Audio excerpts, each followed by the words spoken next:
Another way the Workbench can help identify the scope of any change is code slicing.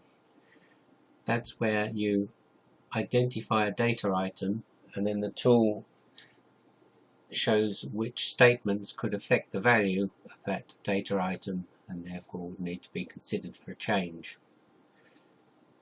So if we open the editor for the DSA user module and pick a data item,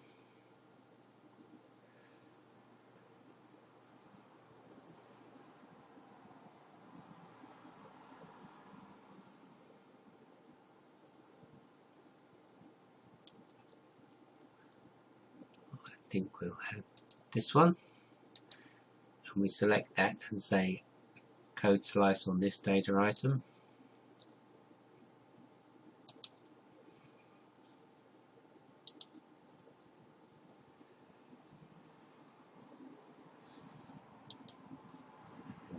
So create annotated files.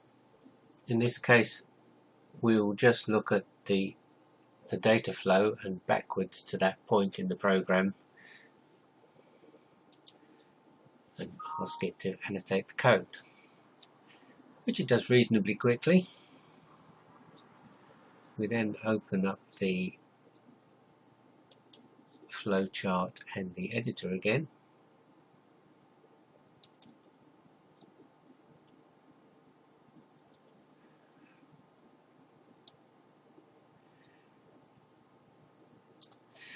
You can see in the editor this is the data item we chose, and it's highlighted it in lilac for us.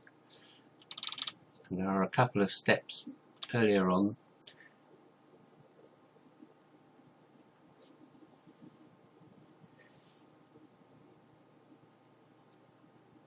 where statements that could affect that data item can be found.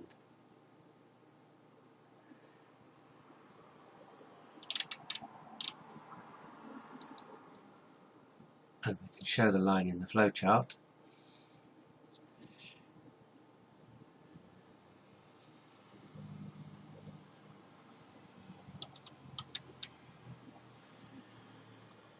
And we can see the steps previous.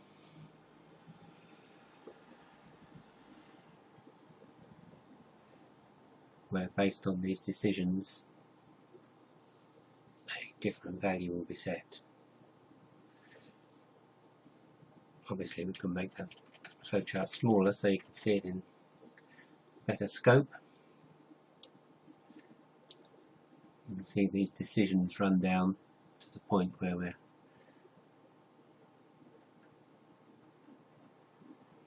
looking at that data item.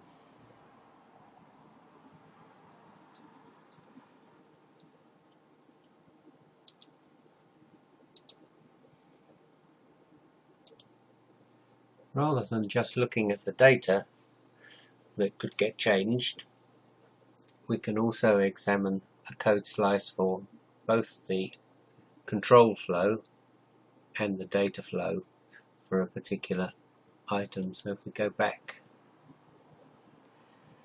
and try that again, this time selecting both control and data,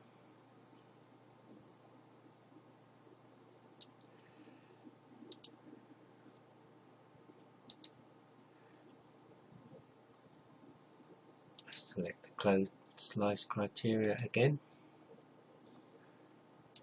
go back to create annotated files, and this time we'll still restrict it to backwards so we have a little bit of clarity, and go for both data and control.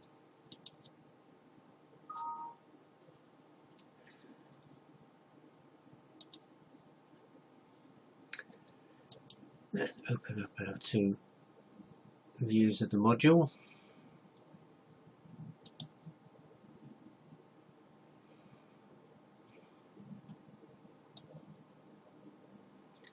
And you can see a much more extensive list of statements that could affect the value of that if we also take into account the control flow.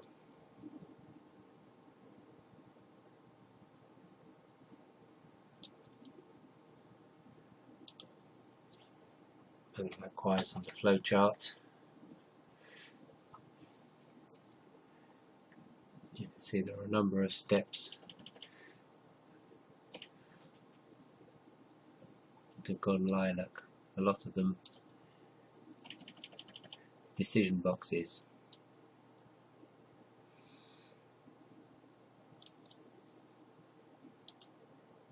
And of course I can walk backwards and forwards between the flowchart and the editor to examine them in more detail.